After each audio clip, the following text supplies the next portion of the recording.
Hello, besties. Welcome to Martini with Eddie, your ultimate destination for everything Bravo. Join me as we spill the tea, dissect the drama, and uncork the juiciest gossip from your favorite reality TV shows. And you guys, I am a little behind because I was having issues with my computer, and I gotta be honest. I gotta say, like, I was like freaking out for a second because I was like, it's Friday night. People have stuff to do, and I'm hoping that people actually join because I really was kind of like scared that wasn't gonna be able to record my live tonight, and we had so much to talk about, you guys. This week has been crazy in the Bravo universe. We have so much to digest, so many shows to talk about. We have Potomac, we have Salt Lake City, some Winter House, Southern Charm, Beverly Hills, Salt Lake City. So yeah, we are definitely going into full on Bravo winter season, and I'm excited, you guys. I'm really really excited. If you guys haven't checked out my previous episode um with when I talk about my whole entire BravoCon experience, I'm just asking you to please go check it out because it's been one of the best uh, trips when it comes to any Bravo show or any Bravo theme trip. BravoCon Vegas was amazing, and I am 99% sure that it's going to be back in Vegas next year. So yes, it's gonna be crazy. Let's talk about Potomac. This year we are being introduced to a new cast member, and I'm very um, confused as why is Ashley so invested on creating drama um between Dr. Wendy and Neka. I mean, they're both Nigerian queens. I wish they team up and like, you know, show off like their culture and like and all this stuff. But I'm always annoyed when people put two queens against each other, right? And that was part of like what I was noticing in this last episode. Is it because maybe one is jealous of the other one? I love Dr. Wendy. I think Dr. Wendy is super successful on her own rights. I don't like when people try to diminish her accomplishment. When they talk about her PhD, right? And they try to make it look like that's like some kind of easy thing to get. It's not that easy. You have to work hard for it. You have to study hard. So um saying that that accomplishment is like nothing really annoys me because first of all, Dr. Wendy is one of the few people who hold that title. She said it herself. She was like, hey, I mean, um I actually wrote it down because it it's it was very specific. She said, I have a doctorate of philosophy, what only less than 1% of the world has.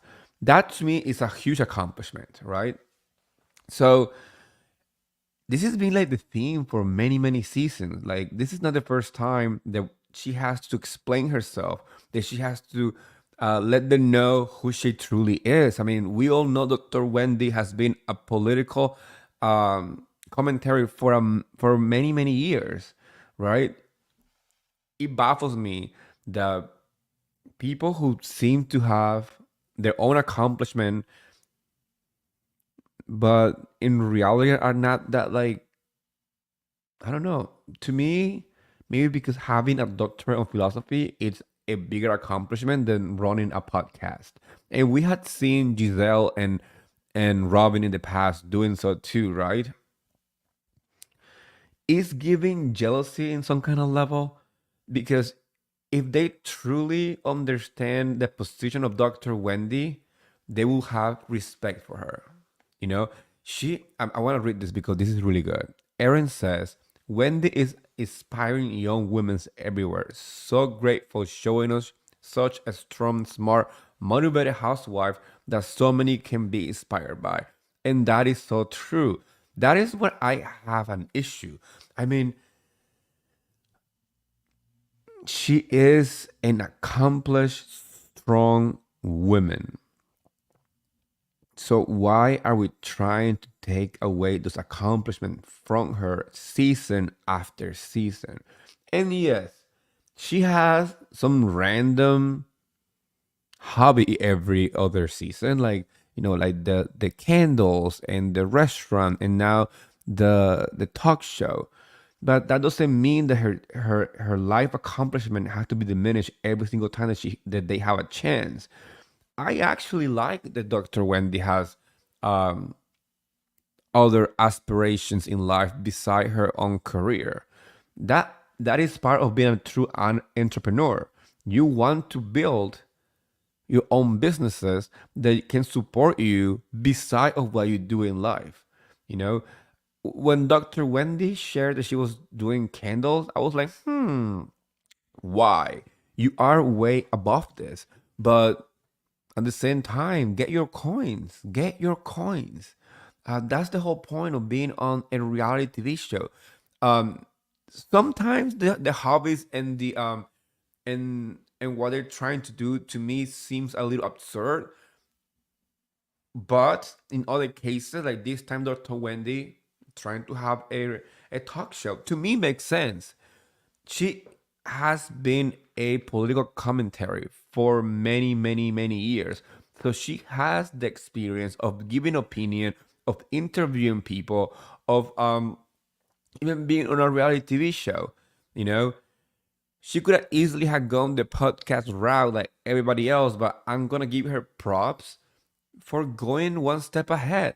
Like who knows? She should have a like a talk show. She can start on YouTube. You don't have to be associated with a network to have a successful career in media. We had seen it happening many times. We had seen YouTubers become millionaires. We had seen TikTokers have like businesses after businesses.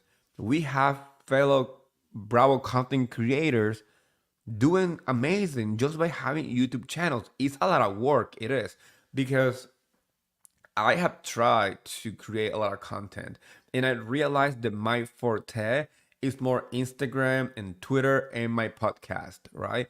Having a YouTube channel is a lot of freaking work. And I also have my own life. So if you have the opportunity to create something like that for yourself, go ahead and do it. So for that, I say Dr. Wendy, I mean, I love her.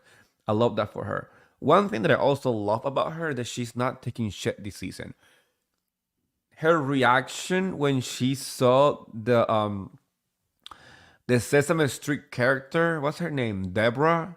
When she walked into Ashley's new house, I was laughing so hard because it's true. Like we are tired of Deborah. Like she is.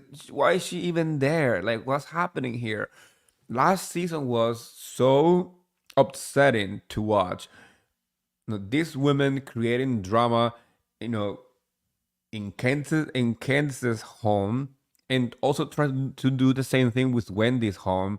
By calling Andy Happy Eddie and all this stuff.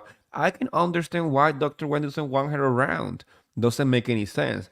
Obviously, it's Ashley's friends. It's Ashley's house. I guess we're gonna have to deal with it. But I'm not a fan of Deborah. I don't think she brings anything to the table. I think she forced herself so much to be part of the group that she didn't even get invited back. They they gave the flute to somebody else, more interesting perhaps. Talking about Ashley's house, what do we think about that interior design? Because I'm confused. I'm so confused by it. I mean, where is the water?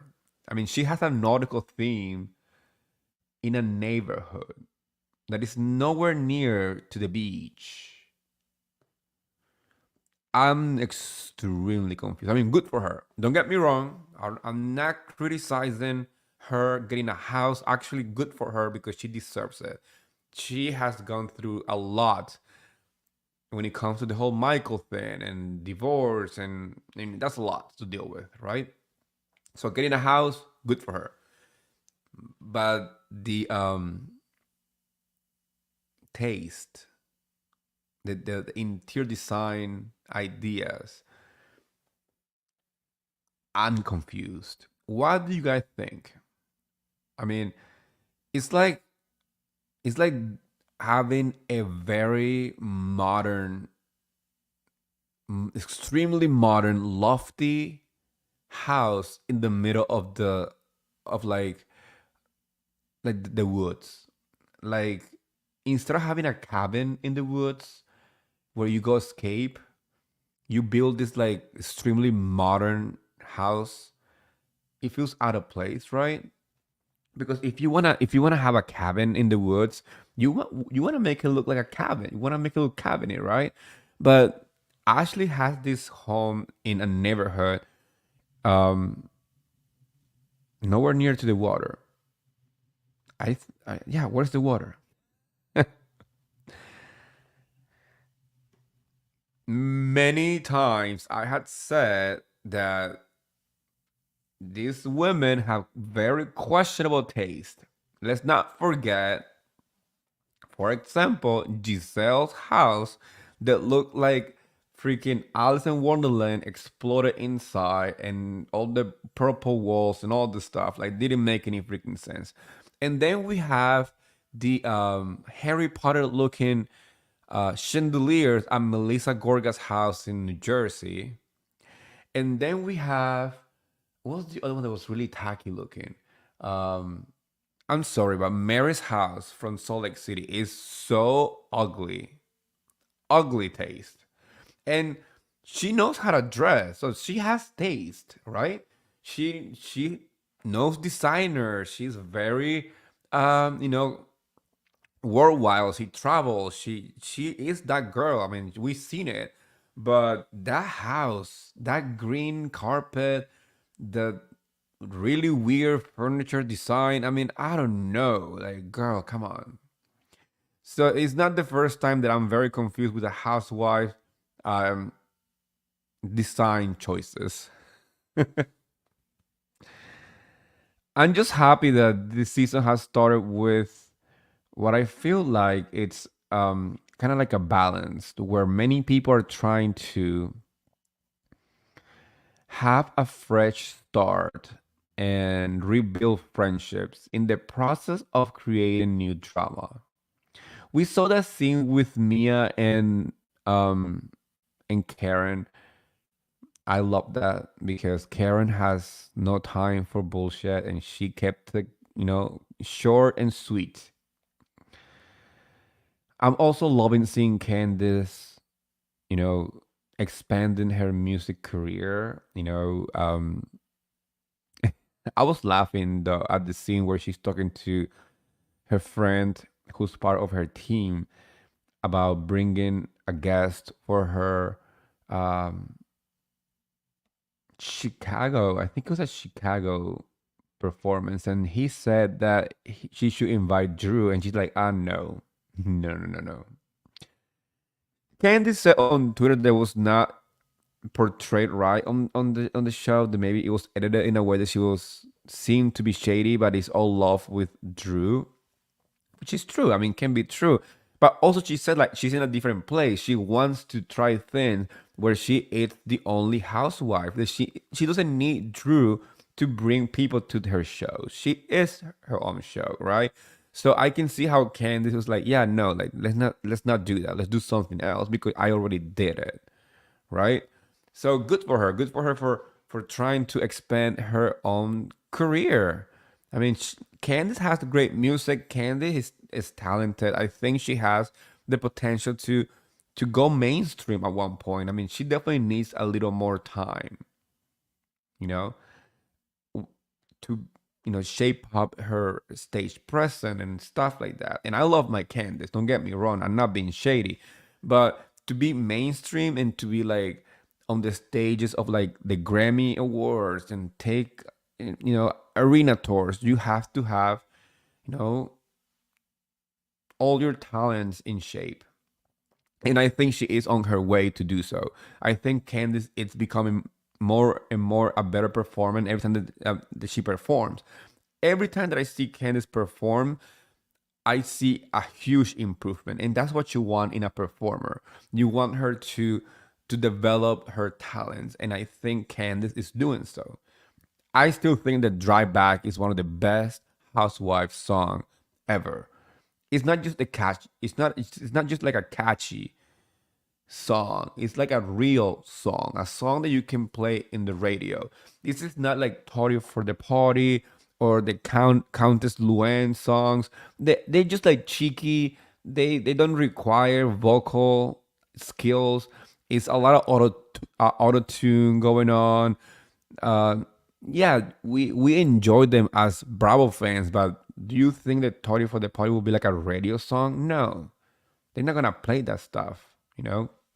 But I do see Candace's music to be played on the radio.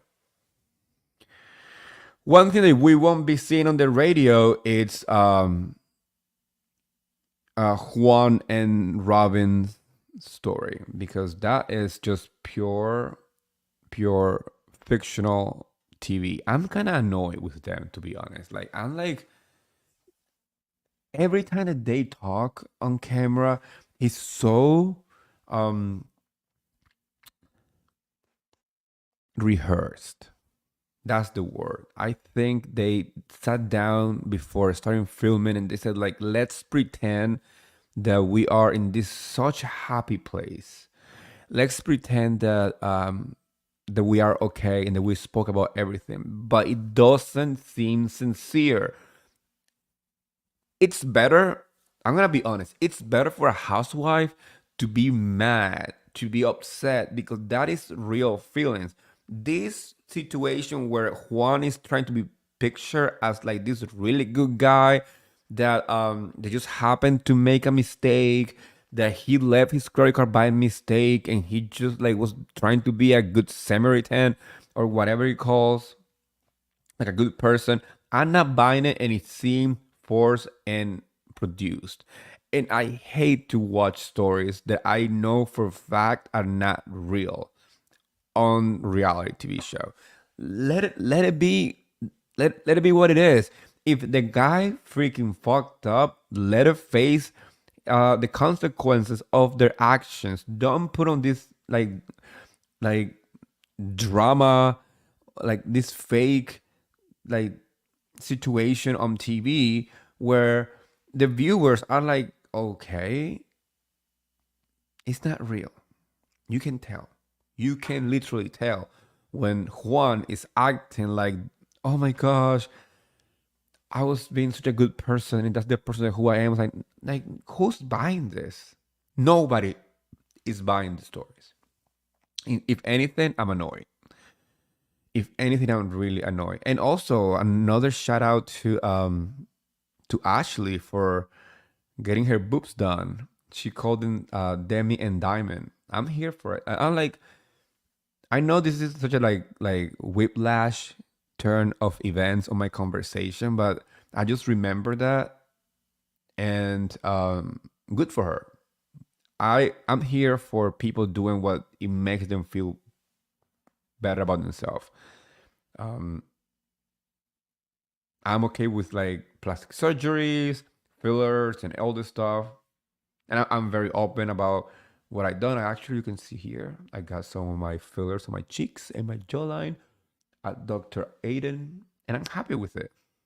You know, make me feel better. So I'm here for Ashley getting her boobs done, and they look good. They look really good. I'm saying this as a gay man, so it's a compliment. That's another thing. Gay men love boobs. Ask any gay man about women's boobs, and they're gonna say like, "Yeah, we love them. We don't get turned on by them, but we find them fun. Like we play with their boobs and stuff." If you are one of those girls who go to like the gay bars, or you are like the girl who has like five gay men, you know for a fact that gay men love boobs, and they most likely have played with your boobs at times. So Demi and Diamonds looking good. Okay, let's just go to a different city because I think we had talked about Potomac enough. But I'm just looking forward to see how this dynamic between Wendy and Dr. Wendy and NECA is going to be this season because I'm really excited. I love Potomac. I really do. I'm really excited. Okay, let's talk about Salt Lake City. Salt Lake City is giving us everything this season, and I'm here for it. It's giving us drama, fights. Monica, it's such a like polarizing character right now, not just on the show, but the fan base. Um, the stories that are coming out about her are insane. The fact that the whole entire cast is not talking to her, the fact that we're almost like a week away from they filming the reunion. Oh my gosh, I'm living for Salt Lake City. And it's funny because Salt Lake City gave us one of the weakest seasons last season. And I'm gonna tell you why. I still believe that Jane Shot was a heavyweight on the show. And as soon as she went away, it feels like every single one of the ladies finally can be themselves and finally can face drama in different ways, right? That's why friendships have been created. We see even Heather and Lisa Barlow having like good time and kicking together, which we wouldn't have been we would have seen this if Jen Shah was still around. And I really hope that she never comes back to the show because, in all honesty, I'm liking this cast, including Monica. I'm a huge Lisa Barlow fan. I'm a huge Lisa Barlow fan. But I cannot deny the fact that Monica is bringing so much drama to the show that is making it really exciting to watch. Unlike some fans that want her to be fired or gone or whatever, I'm not going to advocate for any of that stuff. The only person I want it gone on any single franchise is Lisa Rena, and she's gone, and I'm happy. And we will talk about it in a minute. But I do believe the Salt Lake City is thriving with this cast. I'm excited to see what's coming. I'm excited about the reunion being filmed in like a week or so. But let's talk about NGK's dog, Celia. That dog, it's to me like the prettiest dog on Housewife across the board, beside Archie. Archie's my favorite though. But is any of these dogs deserve to be promoted to full time? Will be Celia. She's giving me like rich bitch vibes. She give me boss bitch vibes. She's giving me I'm better than you vibes. Those pink pom poms in her ears are just freaking cute. She deserves a snowflake, right? If anyone deserves to be promoted to a snowflake holder, is Celia. um, Once again, I am enjoying the dynamics of the show. On this episode, though, I'm kind of surprised the way that Lisa Barlow was talking about Whitney and NGK on her confessionals. Yes, she made some good points, but she also used some harsh words. Like like, dude, like you need to like chill. Like I love Lisa Barlow, but the way some of these comments were made on the confessional makes me wonder how this is going to play out during the reunion. Because last time I saw them during BravoCon, they were all fine. They were all hanging out far away from Monica. That's the truth. No, they didn't interact with her. She was not around to any of the like group stuff during BravoCon. I saw Monica by herself at a private party. So there is definitely some drama happening within the cast, especially the whole cast versus Monica. That's interesting. But at the same time, I'm seeing some comments on the confessionals that might change some of the dynamics moving forward. You know, um, I'm just happy that Whitney seems to be a little more outspoken about her feelings, right? She didn't like what Monica and Lisa were doing, and she let her know that. Even though Lisa reacted like a little snappy, Whitney made sure that she knew that the way she was behaving at her sound bath was not okay. And I agree.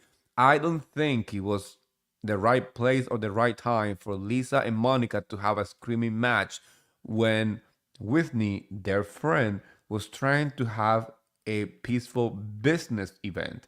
That was Whitney's coins that they were playing with. And if I'm a business person, I don't want anyone to be playing with that. Especially people that know how hard work to produce that event, right? I don't like when people act stupid at public events. But this is housewife. We understand that part. It's gonna happen.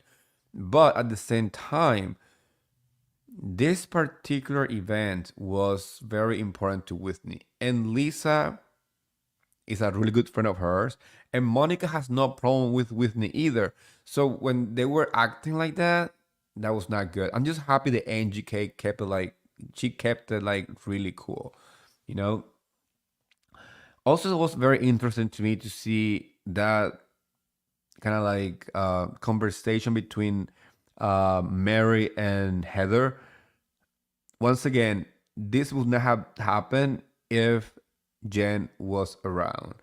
Even Mary said it like um, Jen was just like a dividing force within the group.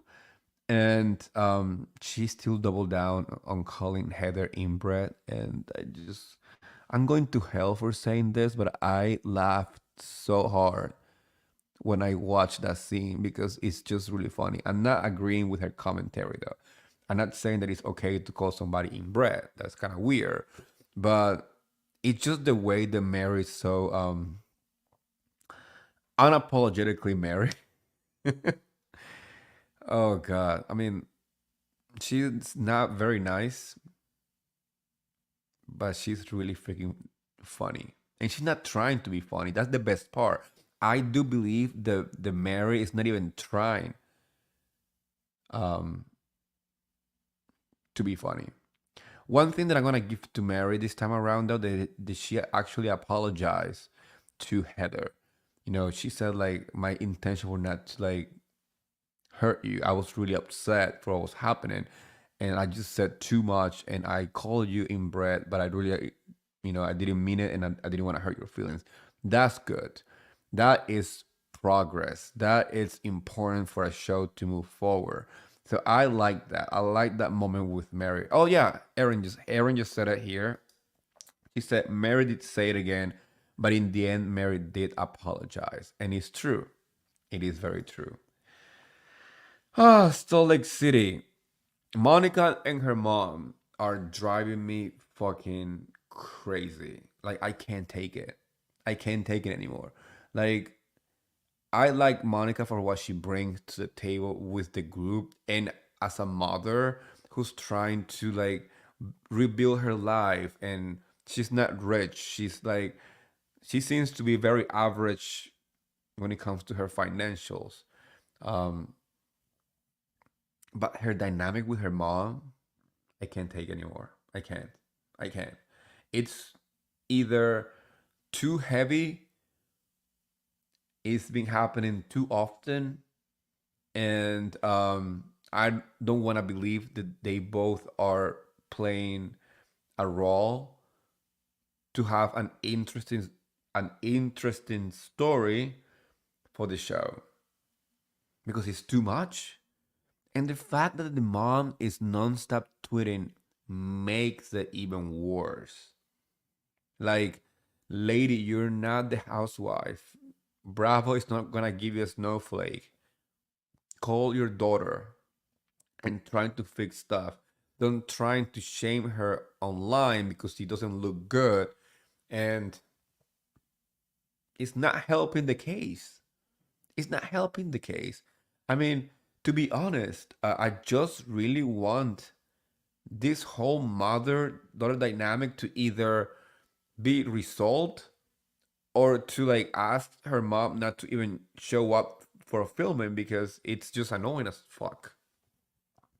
One thing that was really funny was when Meredith was with Seth, and they were recording a podcast, and they were having this heavy conversation, and they were having like this like eye-opening moment and very emotional, and they forgot to record. That shit happened to me, you guys. That shit happened to me when I first started doing the podcast. My first few podcasts weren't live. I just um I just used to record, right? And I had this like moment where I was like going off, right? And I was like, yeah. And I look over and I forgot to press record, and I was annoyed and pissed because I couldn't recreate it. It was something that was like in the moment. I was feeling it in the moment, and the moment was gone. At least I had the memories. Had a question. This is from Aaron. Did Monica's mom show up with the car because she knew the cameras were there, or was it real? It didn't seem real. I agree. I don't think it's that real. There is nothing weird.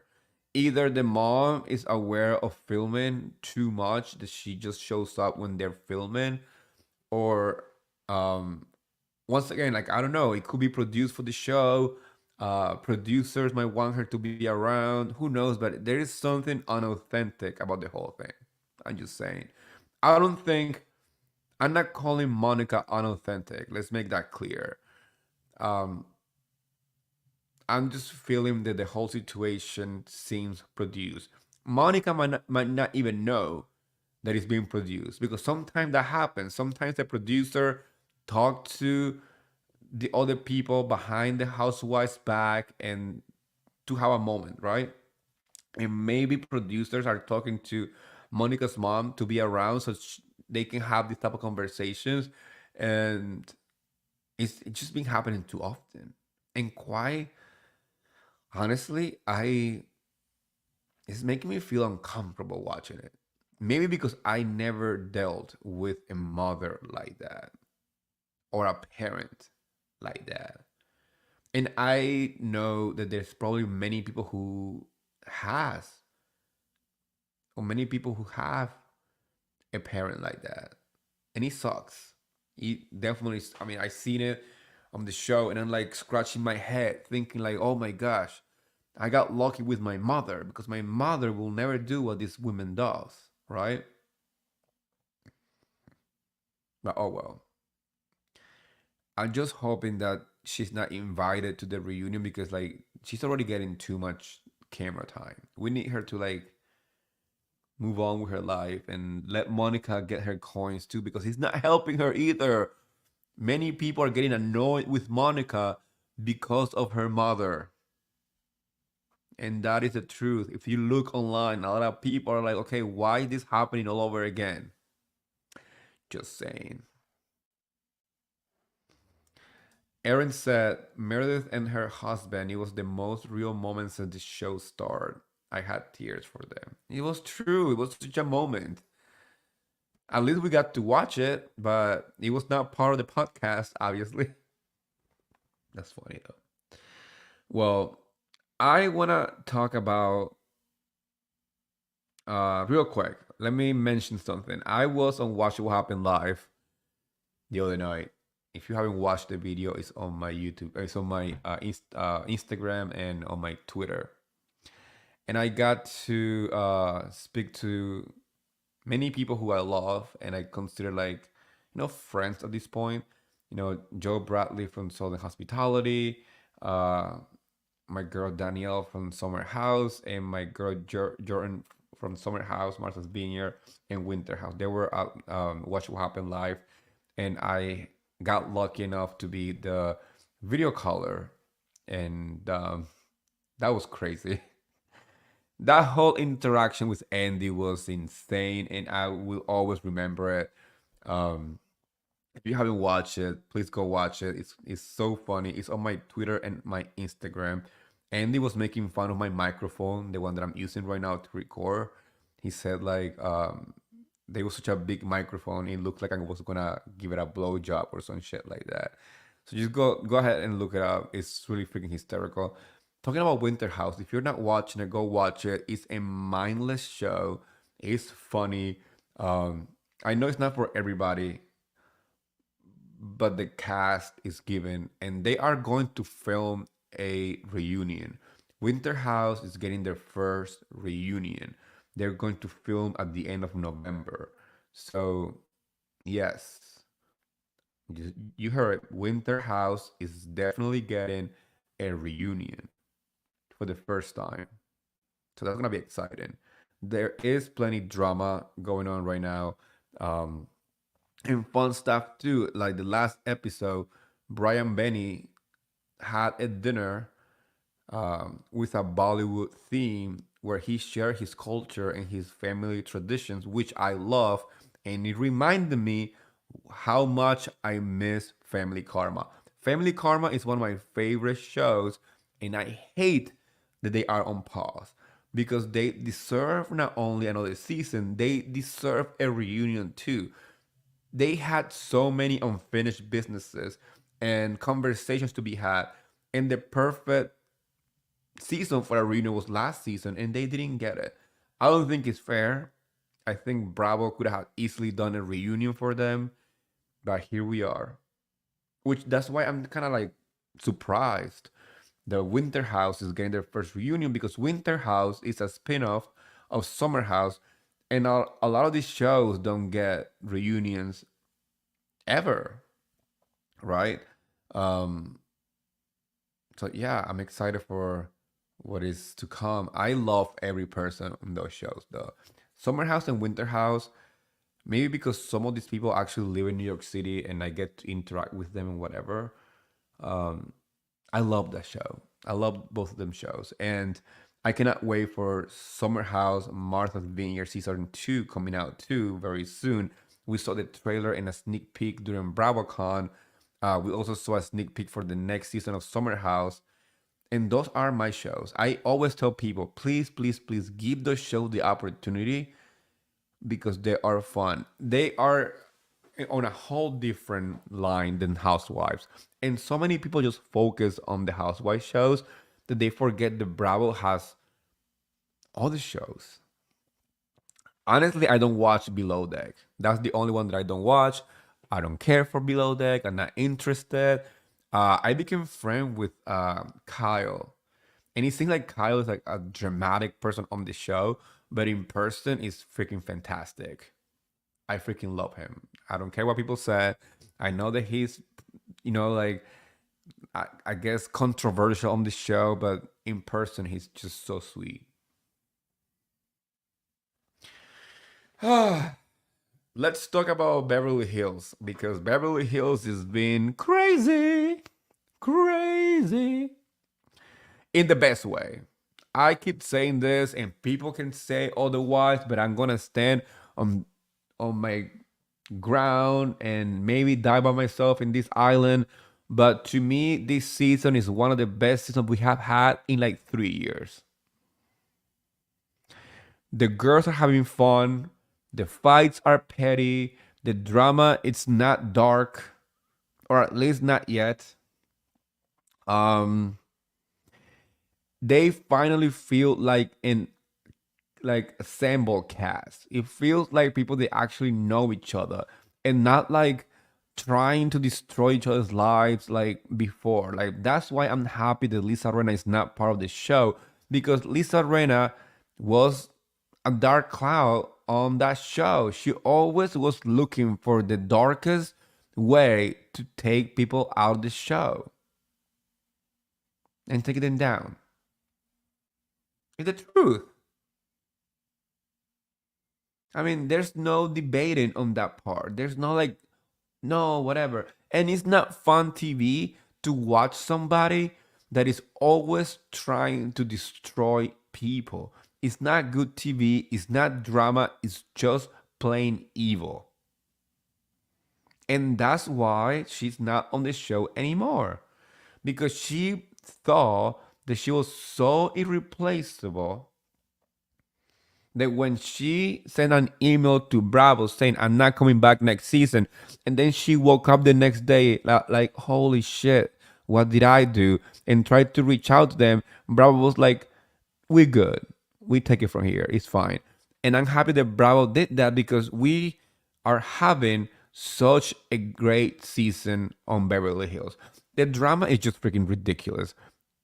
Sutton having a meltdown after um, Magic Mike, fucking hysterical. And people are making this issue such a big problem. I'm like,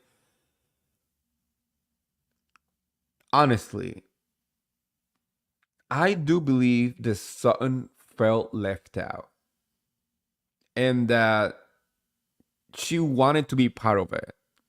And she did all this stuff to be part of the show. And that clouded her behavior. And that's why she reacted the way she did. She didn't ask anyone to follow her. She didn't ask anyone to stay or anything. She just wanted to leave because she felt left out, even though she denied it. I'm gonna say one thing. She had said it in the past that she has always been kind of like the girl that never was picked first, or she can't have a second date. So there has to be some sense of insecurity that was triggered in that moment. And I don't know, but I do believe that Erica Jane requested for her not to be picked because that show is run or whatever by her friends. And then the fact that the dancers and Mikey and his boyfriend who's in the show randomly pop on that elevator before they left. And Erica Jane tried to say that Sutton said like that was a shitty show when she actually didn't say that. We saw it. We watched the episode. Erica did put words in Sutton's mouth. Um, to me, it sounded like it was all planned. It was a plan to make her feel, bad. Not being picked to be part of the show, running into the dancer before they left. Sounds like a plan to me. On the other hand, I'm gonna give Erica props though. That little conversation that she had at the dinner, that she was talking to the girls and how she felt or whatever. Look, I'm not gonna pretend that Erica Jane is poor because she isn't. She still makes money out of the show. She still lives in a nice place in Beverly Hills, West Hollywood actually. Um, but she's not like fucking struggling. She's still going on trips. Um, she has a $7 residency in Vegas. Those whole $7. But yeah, I mean, she's thriving. I mean, she's doing better. And, am I a Erica Jane fan? No, I will never be. I'm not going to co-sign on what she did in the past and forget what she did. But at the same time, it's good to see different angles and different, like, levels in a person, right? And Erica Jane is giving that, giving growth. So that is my little kind of like flowers to Erica Jane. Maybe the only one that you will hear from me on this show because I am not a fan of her. One thing that I'm also not a fan of it's when people gaslight others into believing that they are crazy, and that's how I felt watching Kyle Richards and Sutton when they were talking at Sutton's house. I always felt like Kyle finds ways to make Sutton feel off or like gaslighting her into feeling that what she's doing is wrong. Not the first time though. Not the first time. The fact that Sutton can be herself with Kyle without Kyle making fun of her is quite annoying. I know Sutton is quirky. Sutton has a very awkward social way to act in front of people sometimes. And um when she was like imitating Erica, like giving her like an evil Disney villain voice. Um, Kyle was giving her this like weird look, you know, very weird, kind of like judging her. That's supposed to be your friend. And I'm happy the son is finally waking up and saying, you know what, Kyle, you were never my friend. Because she had never has. In the past, you know, Kyle allowed other people to drag Sutton. And she doesn't have to fight Sutton's battles, but at least once in a while, it's good to know that your friend is there for you. And Kyle has never once defended Sutton when Sutton has always wanted to be Kyle's friend. And I was so exhausted, like yelling at my TV season after season, like, she is not your friend, Sutton. Wake up. Kyle will never be your friend. And finally, it's happening. Aaron is asking me, did you watch Zach Peters' interview with Erica? I saw pieces and I didn't watch the whole thing. I'm actually very happy for him because Zach adores Erica. And I mean, that interview is major. I'm happy for him. I'm always very happy for my fellow content creators, especially those that has been kind to me. Even though, and this is a really funny story. This is a true story. Zach and I, when we first met, we couldn't stand each other. We couldn't. We interacted over social media. I only met him in person when I went to Vegas for BravoCon this year, and he was like the best. I freaking love that man. But our first interactions online were awful. We hated each other, I think. He blocked me for like a month and then unblocked me. And then the impossible happened. I invited him to my podcast. And since then, I'm like, dude, like, you're like funny as hell.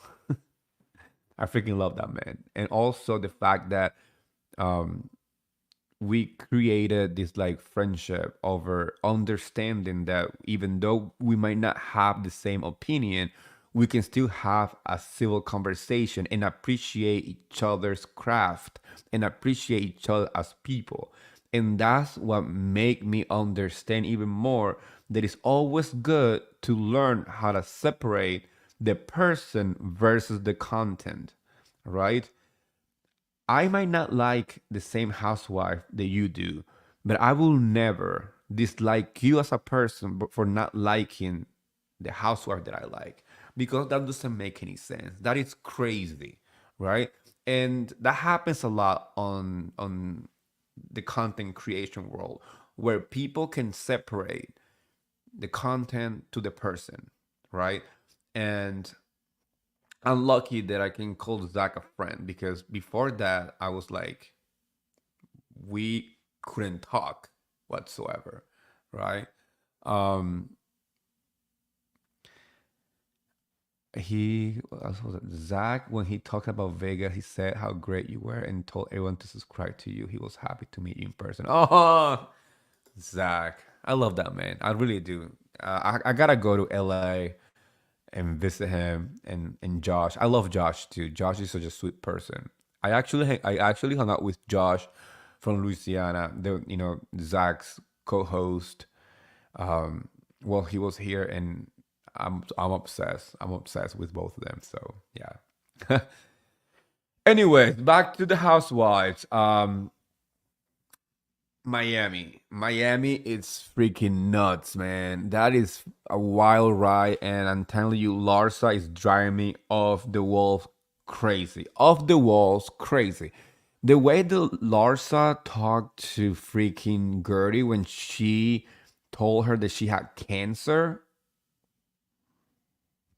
I was so. Oh no, you had to apologize, Aaron. I love that. Thank you for sharing that. You don't have to apologize. I love when I get distracted with like fun stuff, so don't worry. But what I'm talking about right now is about Larsa because Larsa is driving me crazy.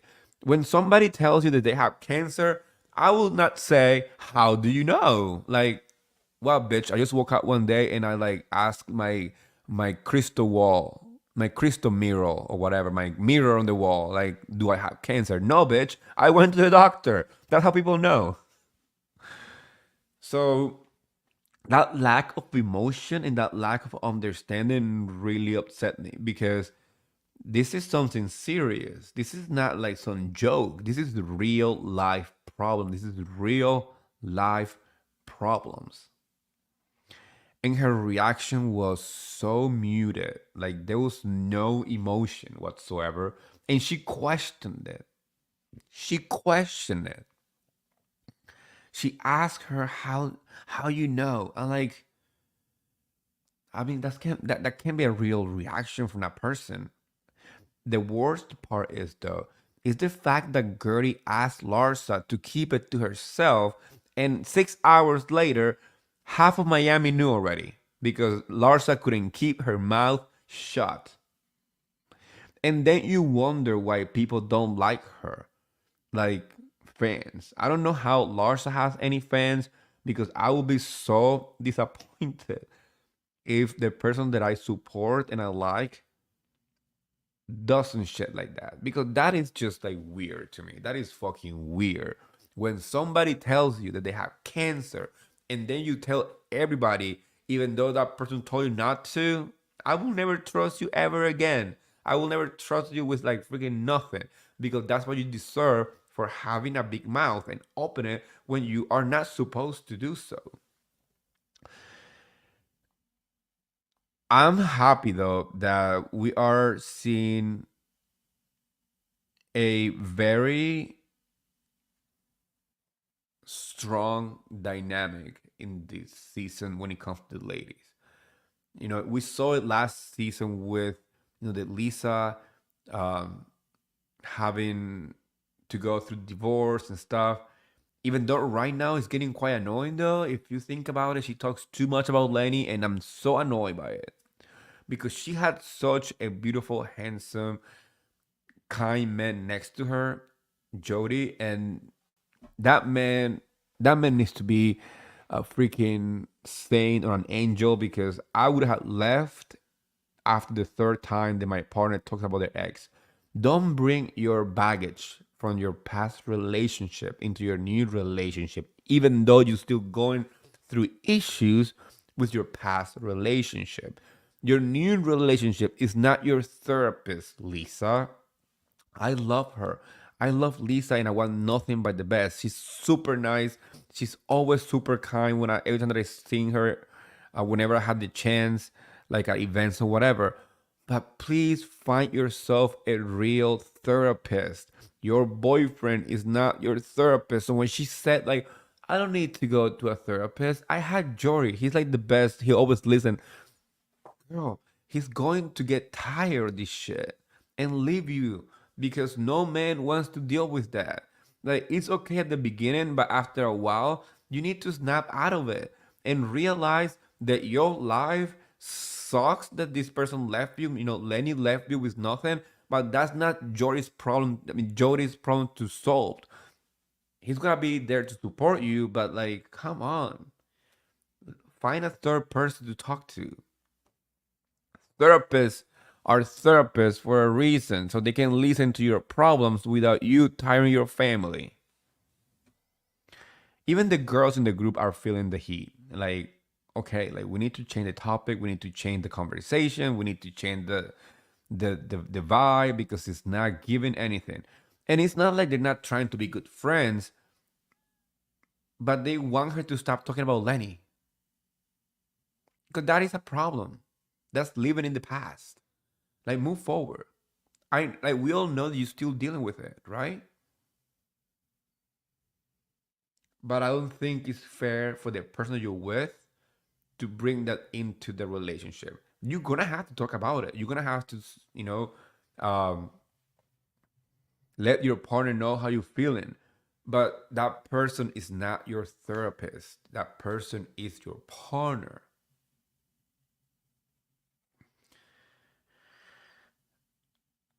Another person I'm kind of like side eyeing a little bit too is Julia because that opera. thing. Like, who told her that you can just wake up one day and pick up opera music, like singing? And like, who told her that? Like, go be present with your wife that is dealing with cancer. Like, I know you're trying to be cute, but Martina felt left out because she didn't show up to her last day when she rang the bell. What? Because Julia was practicing opera. Like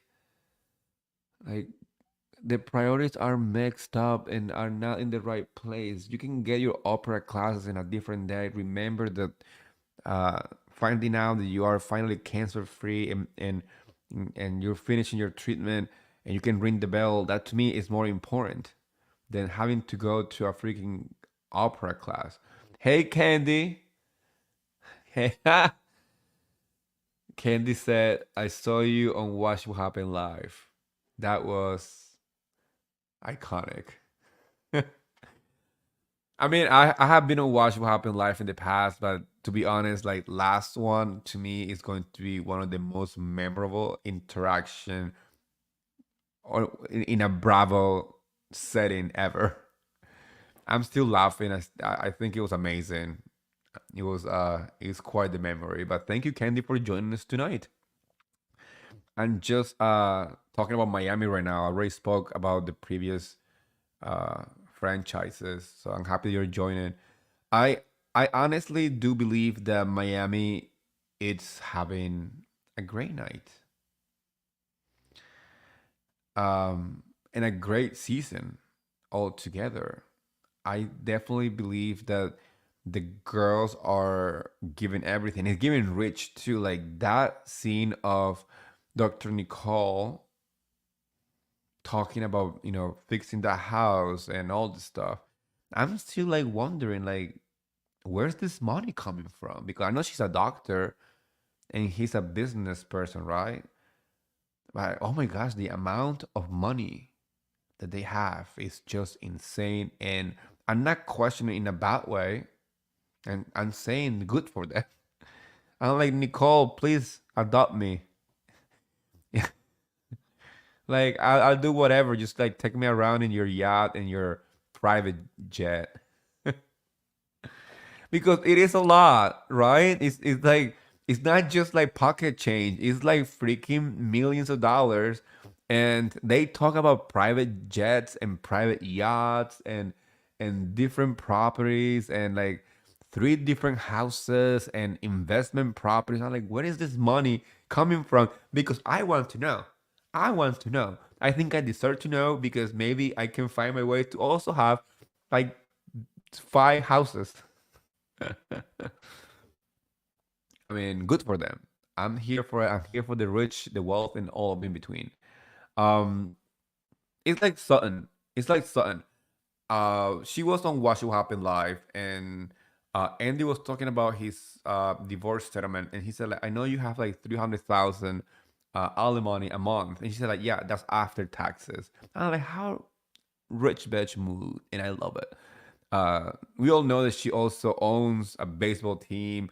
She has investments everywhere.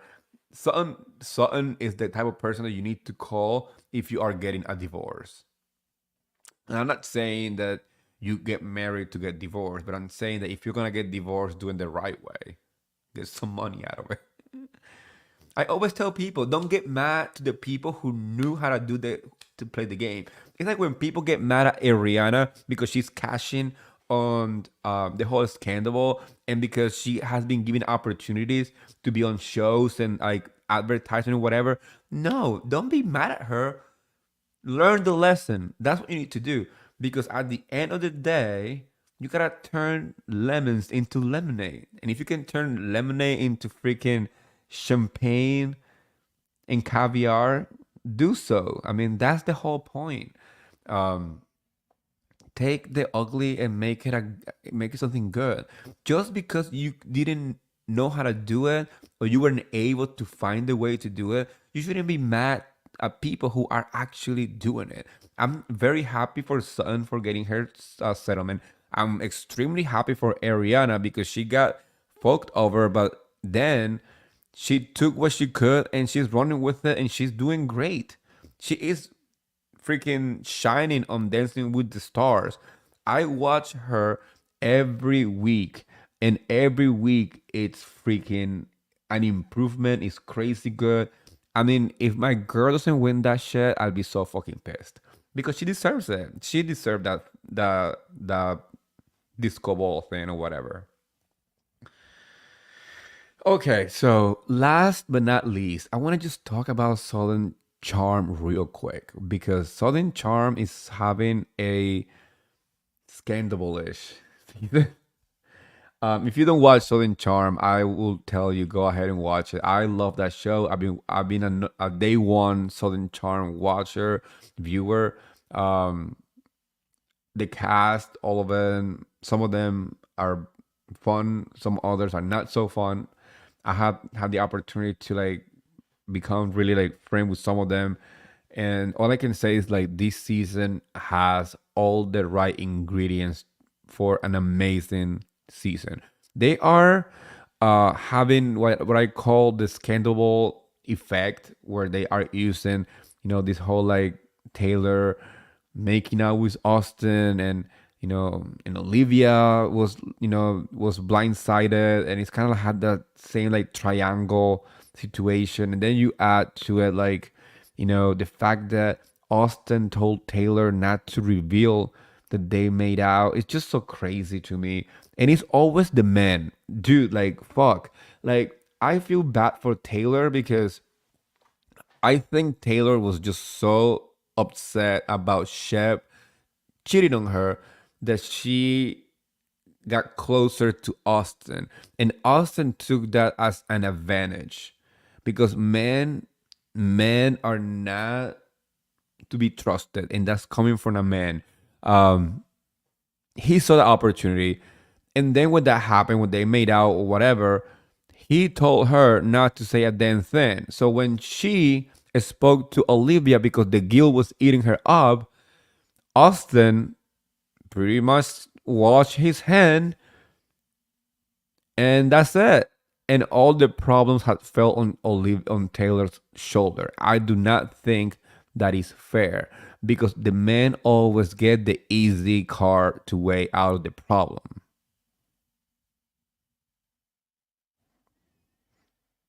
right? The men it's like, oh, it's fine, and the conversation between the guys. Remember, the boys will always be boys, and they will have these conversations, and then they'll be fine in like the next hour. They'll be drinking beer and and old fashions and whiskey and whatever, and smoking cigars, and they'll be fine. They will fight for like half an hour, and then they'll be hugging each other at the end of the night, being like drunk and being happy. Always the ladies, and that was like the ugly part of the problem. And this season of Southern Charm is proving just that. I believe that Austin is not getting the heat that he deserves, and only Taylor is getting the heat. That's how I feel. I feel that way, and and I appreciate that Taylor said like, you know what, I I fucked up. And yeah, Candy, I understand that. Yeah, I mean, obviously you fucked up the friendship, right? Candy said like, if I was Olivia, I'll never be friend with Taylor again. It is true. Taylor did fucked up. She messed up the friendship. This not like there's no way around it. I mean, a friendship with no trust, there's no friendship, right?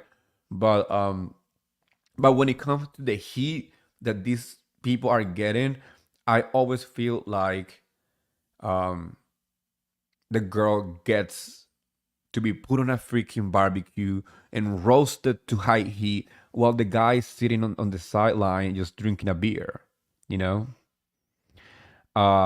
Also, the fact that Austin was the one who was pushing her not to say anything make me feel like he was calculating everything along the way.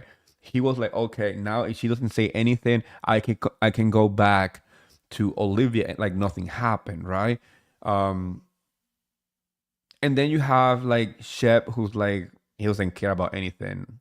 It's just like whatever. Um, I don't know. I also have an issue with this season though. There's only one issue. I'm gonna say out loud. I have one issue with this Southern Charm season.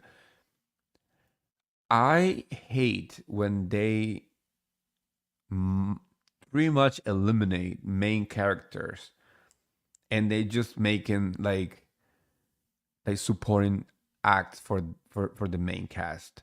Like Leva has an amazing story. She is a businesswoman. She has her own show, obviously, but it's not about her. It's about the people who work for her. But this season, I feel like I have barely seen her beside like confessionals to like support what happened to Taylor, uh, Austin, and Olivia and Shep's storyline, right?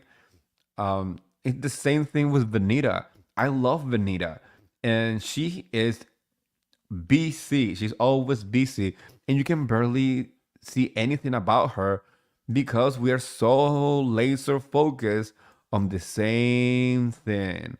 The four characters that has been on the show, like the two characters, because it's basically Austin and Shep, right? But then we kind of like edit the other ones just to be like background dancers and background vocals to their story. And I want to get to know Vanita more. I want to see more about Leva's life.